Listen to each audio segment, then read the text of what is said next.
finally reaching a deal to stay in the Eurozone. The CIO of Sethi Financial Group with me now, Rob Morgan. So, Rob, how is Greece affecting the way that you see the investing landscape?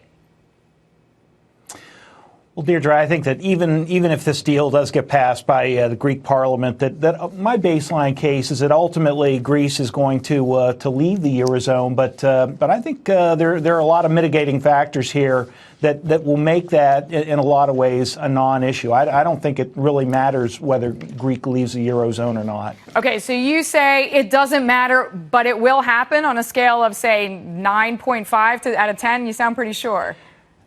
I think eventually it happens, but at the same time, I mean, there are certainly, this all started in 2010, the whole Greek crisis. And do you remember the term we used back then, pigs, Portugal, Italy, Ireland, Greece? Yes, which many people hated for obvious reasons. Yes.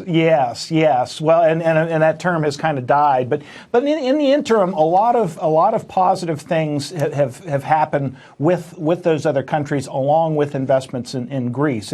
For instance, in 2010, European banks, the exposure to Greek debt was $200 billion. It's been narrowed significantly to $35 billion. So the exposure to a potential Greek contagion is reduced dramatically on that front.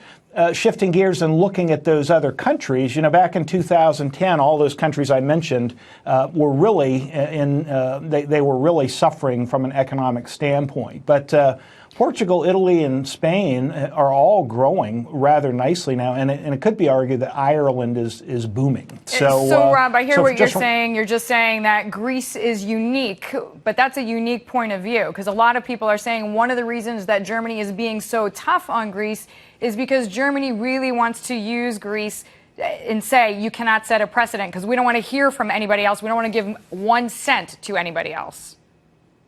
Well, I agree. I mean, and I think Germany is doing the right thing because obviously those other countries would line up and ask for the same type of relief, which is another reason really why I think ultimately Greece is probably going to leave the EU. But at the same time, and of course that would be bad for the Greek people, I do believe. But what I'm talking about here is an American investor's view. Should an American investor be worried about a Greek departure from the EU? And I'd say, I mean, obviously anything can happen. But I think just given these reasons that I've talked about, and I haven't even mentioned, there's an EU rescue plan for countries that see their borrowing costs go up dramatically at a time like this. And 5 years ago, that was, of course, those countries that we named. And then finally, we've got...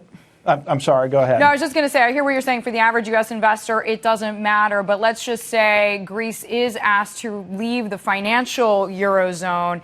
I mean, the euro presumably will tank at some point, which means the U.S. dollar goes through the ceiling. That could affect U.S. investors who own manufacturing stocks, for example.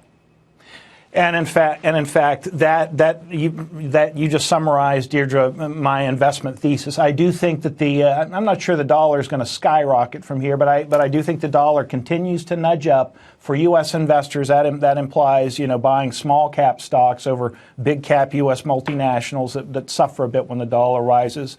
As you pointed out, it also hurts industrial multinationals, and so I have an underweight on the industrial space, and my overweights would be more in technology and consumer discretionary. So, all right. Well, we like logic, as it turns out, Rob. Thank you very much, Rob Morgan, joining us there, Sethi Financial Group CIO. Well.